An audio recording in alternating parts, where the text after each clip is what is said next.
네, 오늘 우리가 함께 볼 하나님의 말씀은 시편 47편 1절에서 9절까지의 말씀입니다.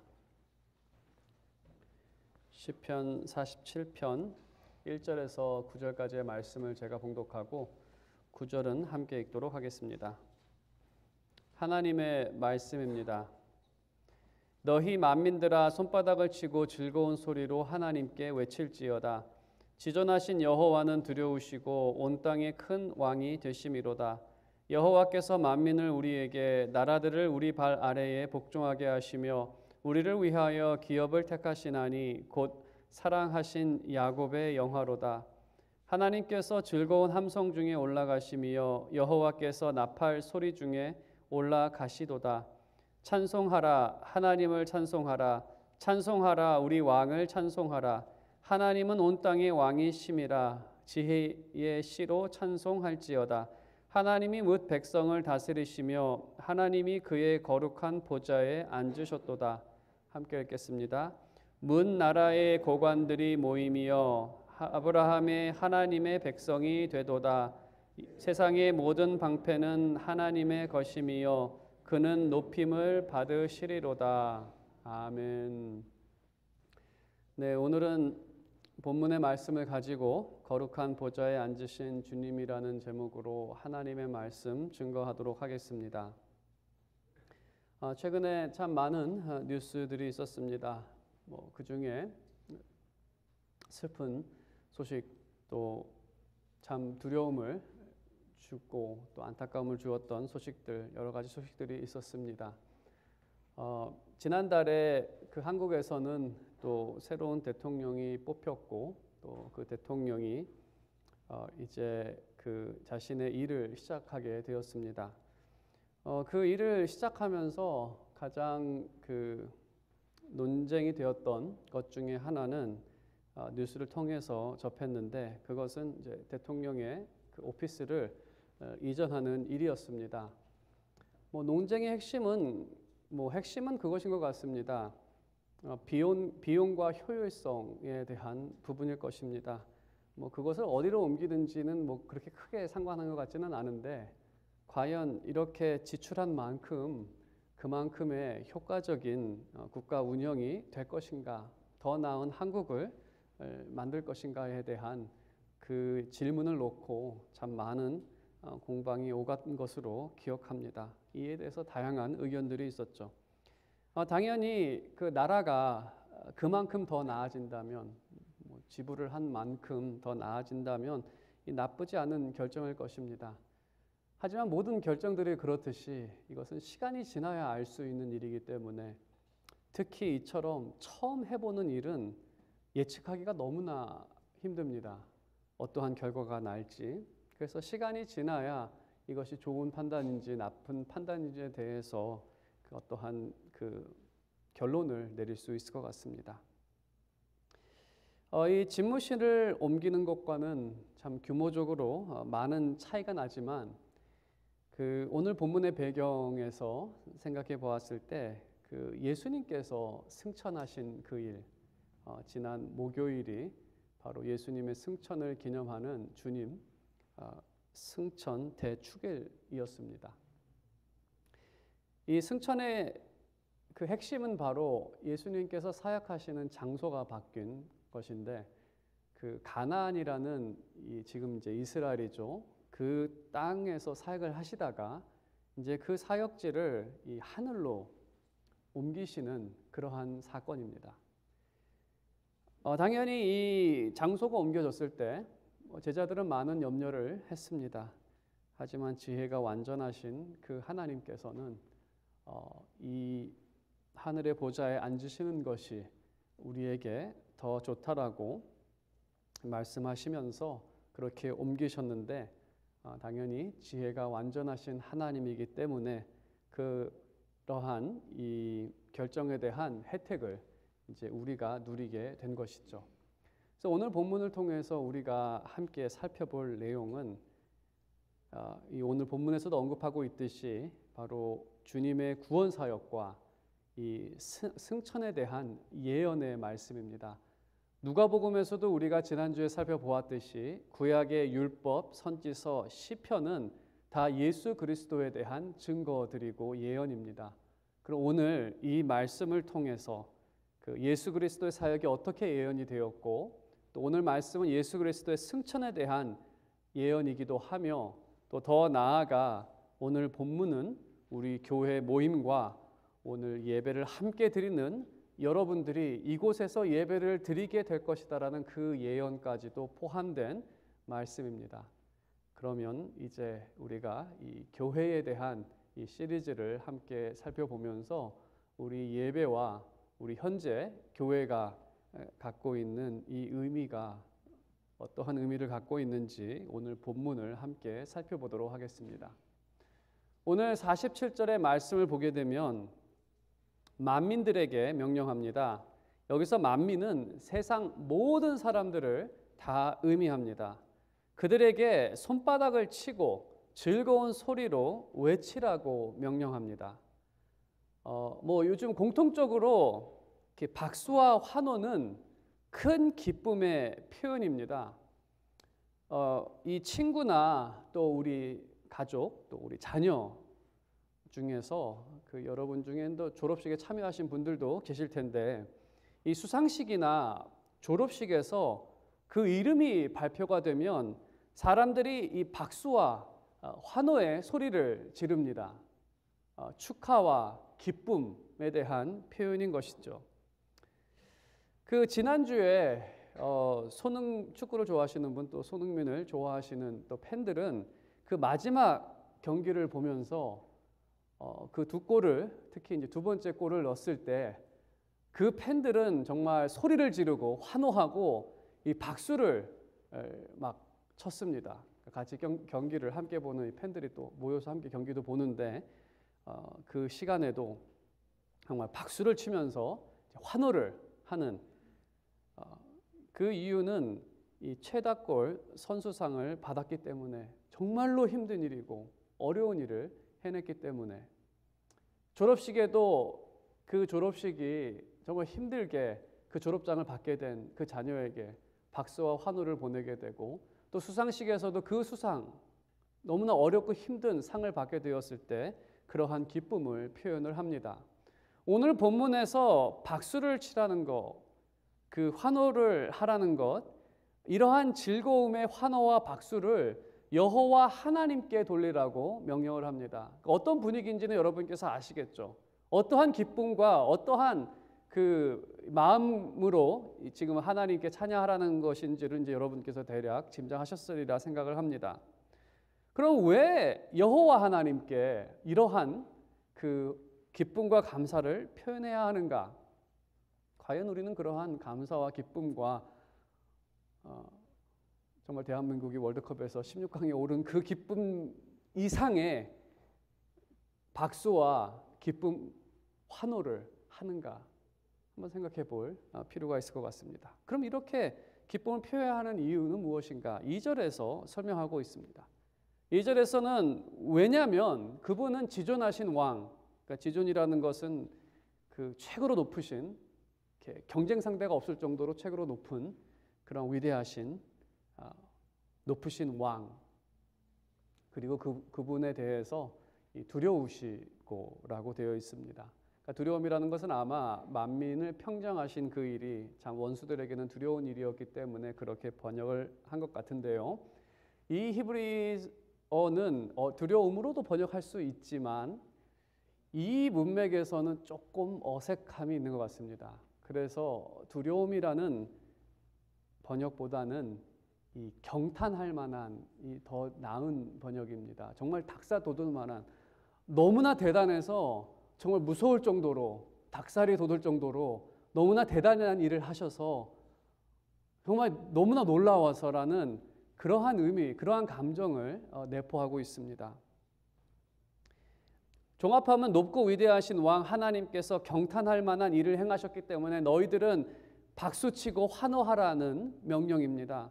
그럼 그 일에 대해서 3절은 이렇게 말하고 있습니다.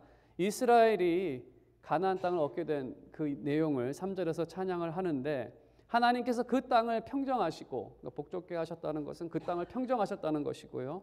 그리고 이제 4절에 있는 것처럼 그 땅을 이스라엘로 하여금 차지하게 하셨다는 것입니다.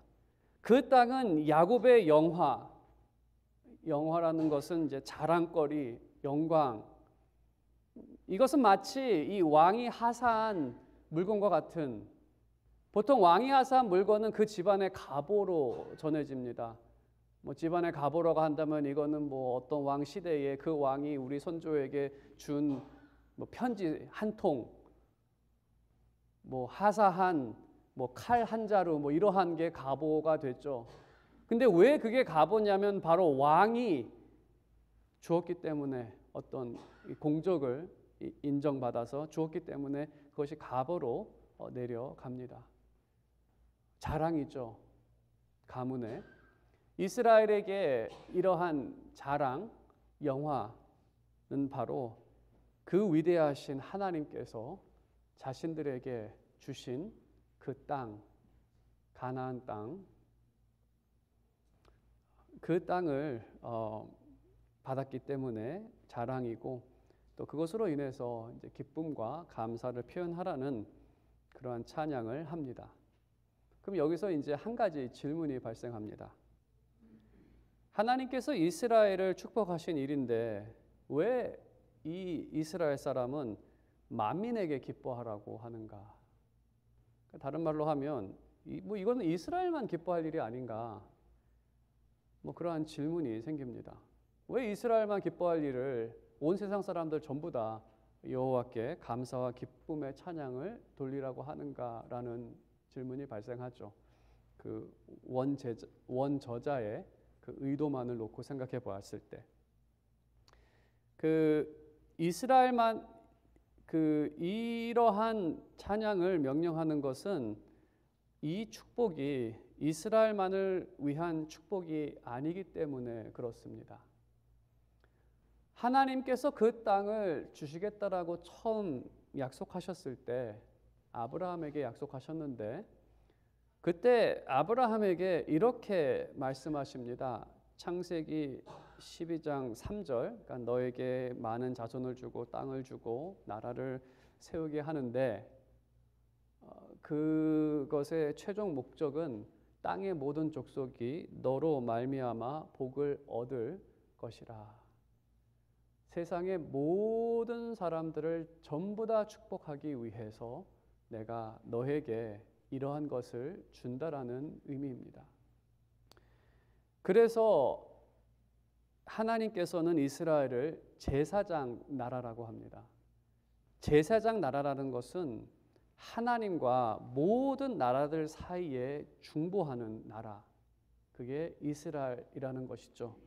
중보라는 것은 하나님의 모든 축복을 온 세상에 전달할 그 중간에 있는 그 사람, 중보자라고 합니다. 그래서 하나님의 계획은 이스라엘을 통해 온 세계를 축복하는 것이었습니다. 이스라엘이 가나안의 땅을 얻은 것을 그 예언서에서는 시적인 표현으로서 가나안 땅에 그들을 심었다고 농사로 표현을 하십니다. 그러니까 농사를 비유로 사용하시는 것은 당시 사람들에게 익숙한 비유였기 때문입니다. 그래서 이 농사하는 것으로 비유하시는데, 그들을 심으신 목적은 그 나라로 큰 나무가 되게 해서 그 나무를 찾는 동물들에게 쉼을 주는, 그러니까 다른 말로 하면 쉼을 찾는 모든 사람들에게 안식을 주시기 위해 이스라엘을 가나안 땅에 심으셨다는 겁니다.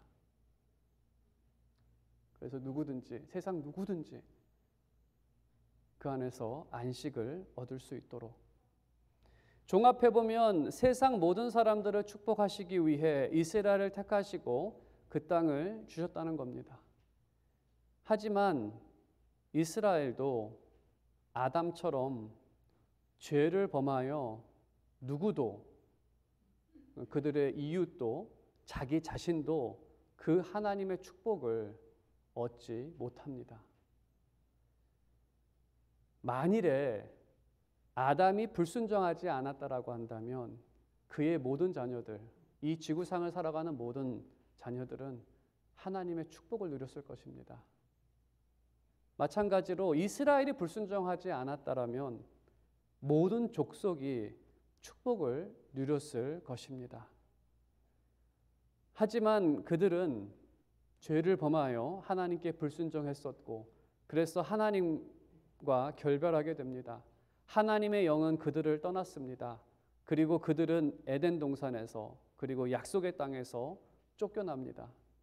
하나님과 결별한 인생은 불행한 삶이고, 그리고 그 인생은 죽음으로 끝나는 비참한 삶입니다. 하지만 하나님께서는 세상을 포기하지 않으셨습니다. 그래서 하나님께서는 모든 사람을 축복할 더 나은 중보자를 주십니다. 구원과 회복을 베풀고 단절된 관계를 회복하실 분, 그는 아담과 이스라엘의 후손이지만 그들과는 달리 하나님께 완전하게 순종하신 분이십니다. 그분이 바로 예수 그리스도이십니다. 그는 자신의 모든 정성과 목숨을 다해 하나님께 순종하십니다. 그리고 주님께서는 순종하심으로 부활의 생명과 하나님 나라를 상금으로 얻으십니다. 이 생명과 나라는 자기 자신을 위한 것이 아니라, 이미 다 갖고 계시기 때문에 자기 자신을 위한 것이 아니라 바로 백성들, 신자들을 위해 얻으신 것입니다.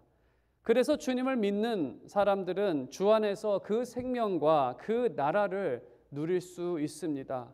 누구든지 주님을 믿음으로 이 축복을 받아 누릴 수 있습니다. 주님은 마치 주님께서도 하나님 나라 비유를 통해서 말씀하셨지만 정말 작은 것이 심겨졌었고 그것이 큰 나무가 되었으며 그를 찾는 자마다 안식과 쉼을 얻는 그 때가 그리스도를 통해서 우리 가운데 임하게 된 것입니다. 4절에서는 야곱을 향한 하나님의 사랑을 언급합니다. 시편에서는 이 같은 백성을 야곱으로 부르기도 하고 이스라엘이라고 부르기도 하는데 이것은 이제 강조점의 차이입니다. 야곱이라고 불렀을 때에는 죄인, 부족한 사람이라는 것이 강조가 됩니다. 야곱의 그 이름에 담긴 의미는 사기꾼, 거짓말쟁이, 도둑놈 이러한 의미가 담겨져 있습니다. 그렇지만 이제 그를 하나님께서는 이제 이스라엘이라고 부르셨죠. 그래서 이스라엘이라고 부를 때에는 그 하나님으로 인해서 의인이라는 그 사실이 강조가 됩니다. 본문에서 야곱을 사랑하셨다는 것은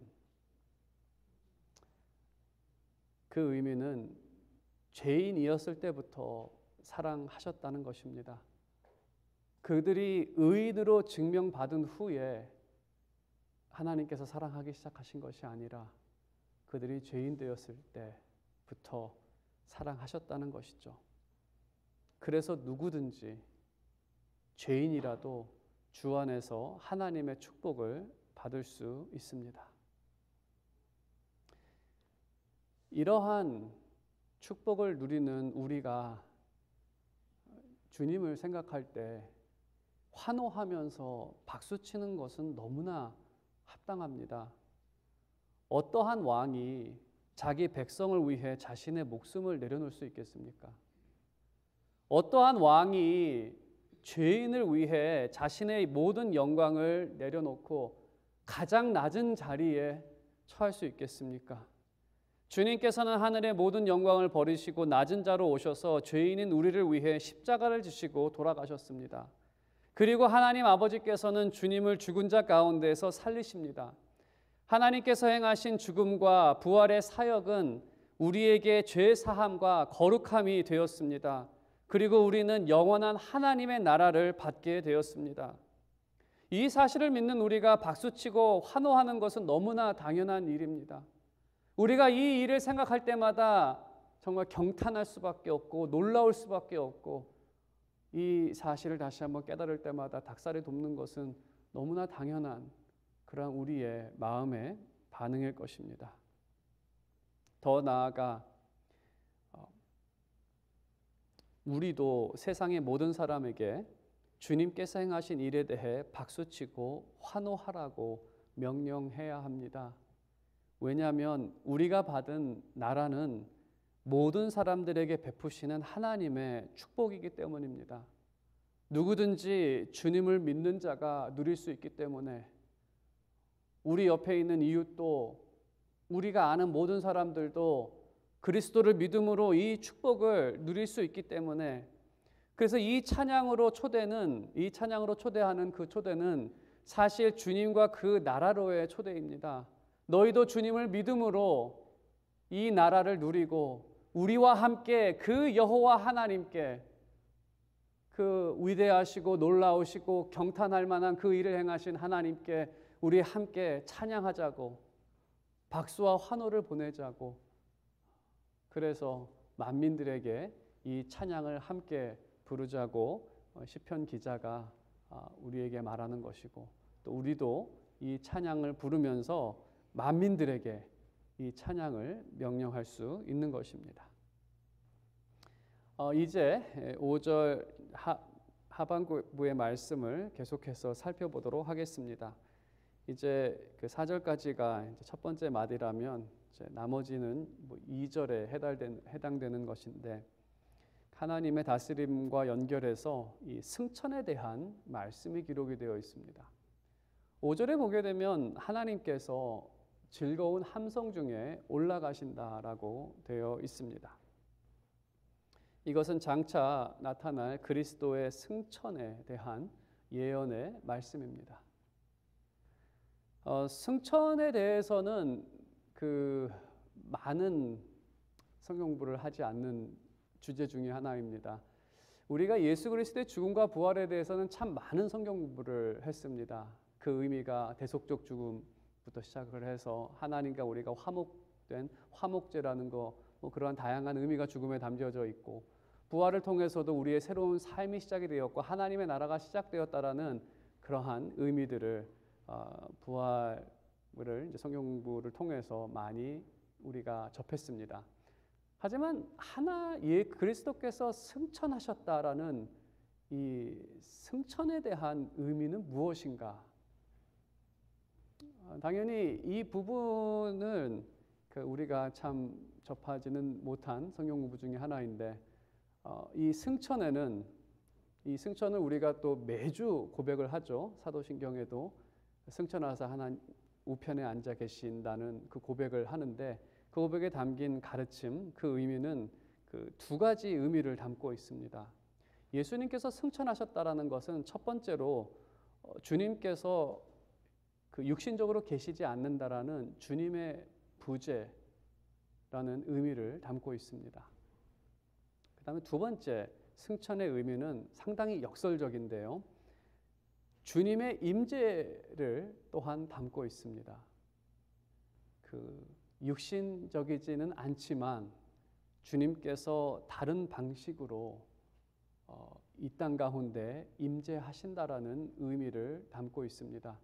에베소서 4장에서는 승천과 성령 강림을 하나의 사건으로 설명하면서 그 의미를 사도 바울이 설명하고 있습니다.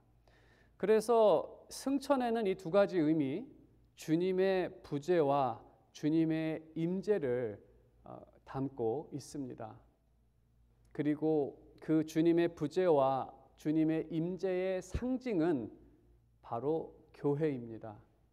주님께서 부재하시기 때문에 교회가 존재하고 주님께서 임재하시기 때문에 성령으로 강림하셔서 임재하시기 때문에 교회가 존재합니다. 그래서 교회는 만일에 여러분이 주님의 부재만을 생각한다면 이러한 환호와 기쁨이 나올 수는 없습니다.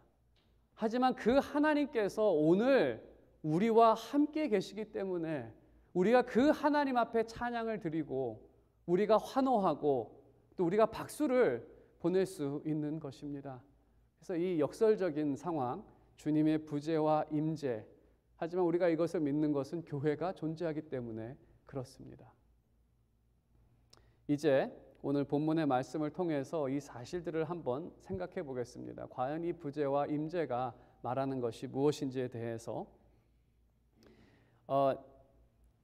먼저 하나님께서 올라가셨을 때에 성도들은 힘찬 찬양을 부릅니다.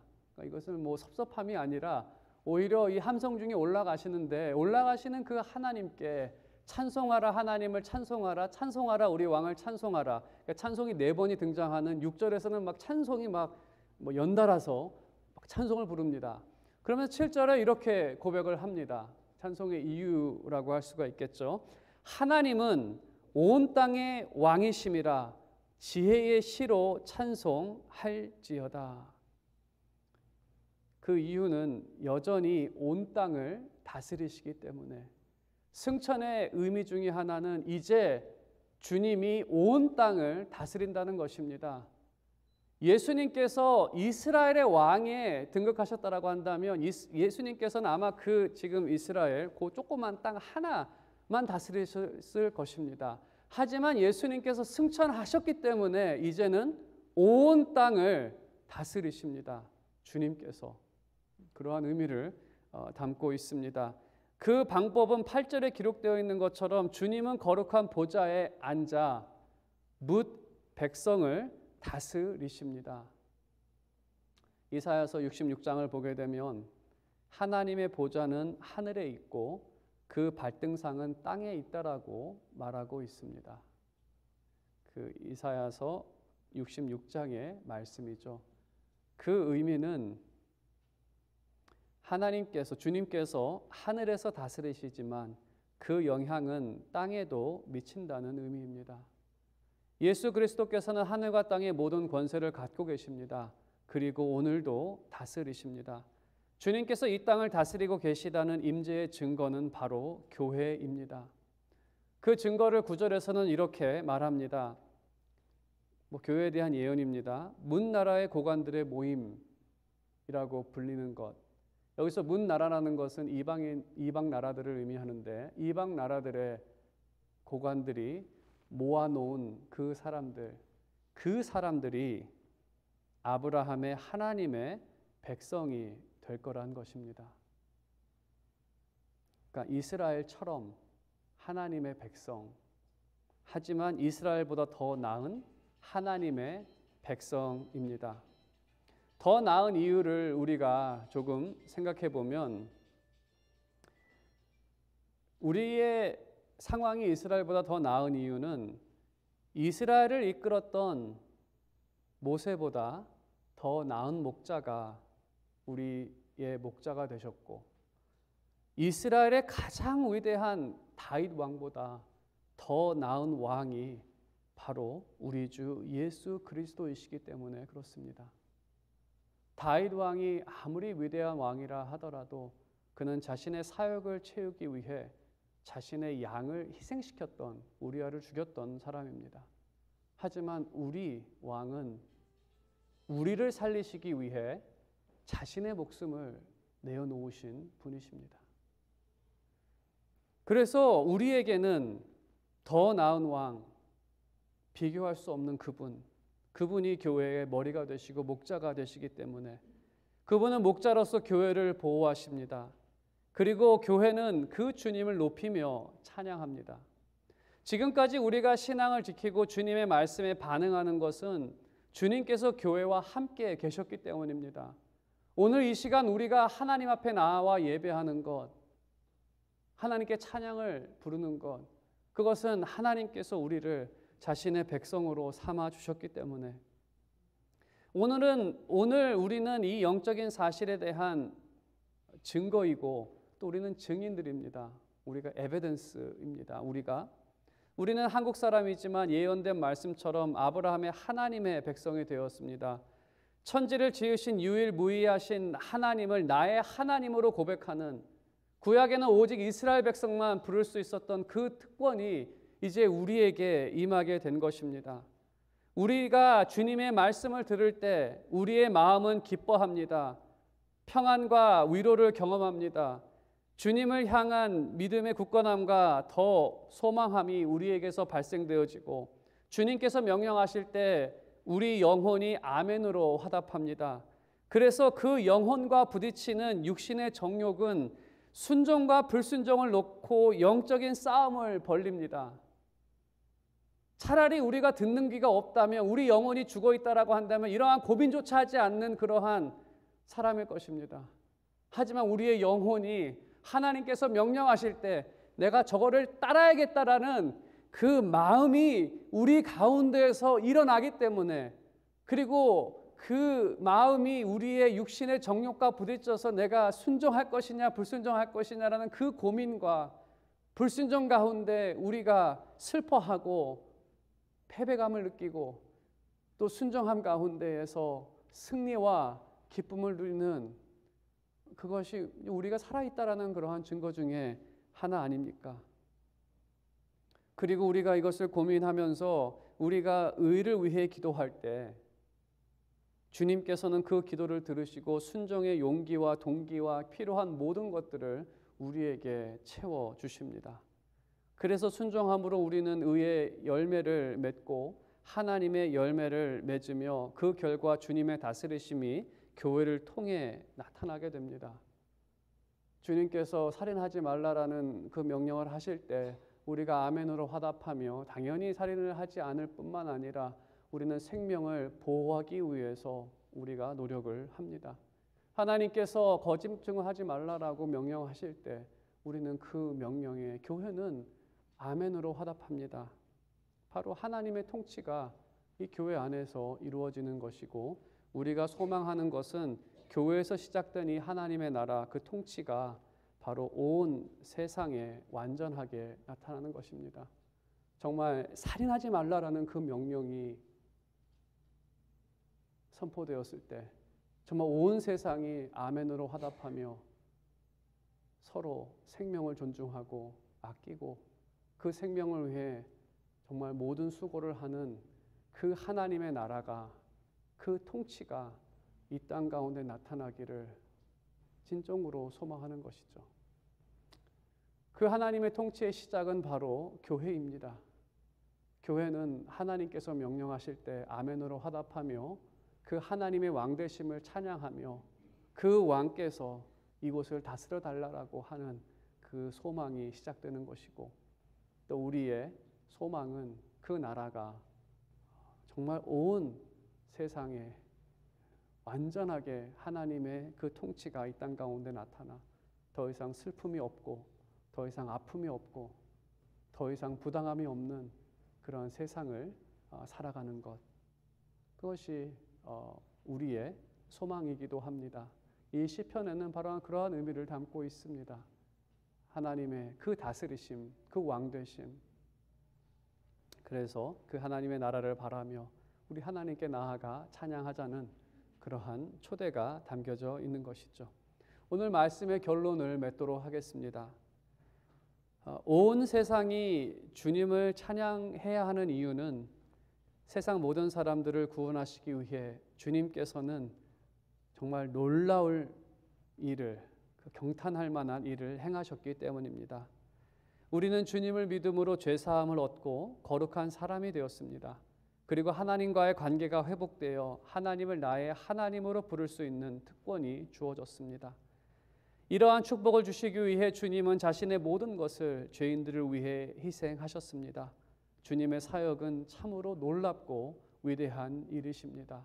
우리는 그 하나님께 박수치며 또 그 놀라운 일을 이루신 하나님께 기쁨으로 찬양하는 것, 그것이 바로 이 사실을 믿는 사람들의 합당한 반응일 것입니다. 그리고 그 주님께서는 승천하셨습니다. 우리는 그 승천을 찬양합니다. 왜냐하면 승천하심으로 그의 통치가 이제는 온 땅에 미치게 되었기 때문에 오늘도 성령으로 온 땅을 다스리십니다. 하나님의 나라가 교회, 예루살렘에 시작해서 계속 확장되어 나아가는데 주님께서 다스리신다는 그 증거는 바로 교회입니다. 참된 교회는 원하는 마음으로 왕이신 주님의 말씀에 아멘으로 화답합니다. 그리고 그 말씀에 순종함으로 주님의 통치를, 그 나라를 이 땅 가운데 나타납니다. 교회가 소망하는 것은 모든 사람들의 마음이 바로 주님의 다스림을 받는 것입니다. 그래서 하나님의 나라가 온전하게 이 땅 가운데 나타나는 것이 바로 교회의 소망이고 우리가 그것을 위해서 모든 족속으로 제자를 삼고 세례를 베풀고 주님께서 분부하신 명령하신 모든 것을 가르쳐 지키게 합니다. 진정으로 바라는 것은 우리가 교회로 모일 때 주님을 향한 기쁨의 찬송이 넘치고 또 세상을 향해서는 하나님을 나타내는 그러한 한인 장로교회 여러분 모두가 되시기를 주님의 이름으로 축원드립니다.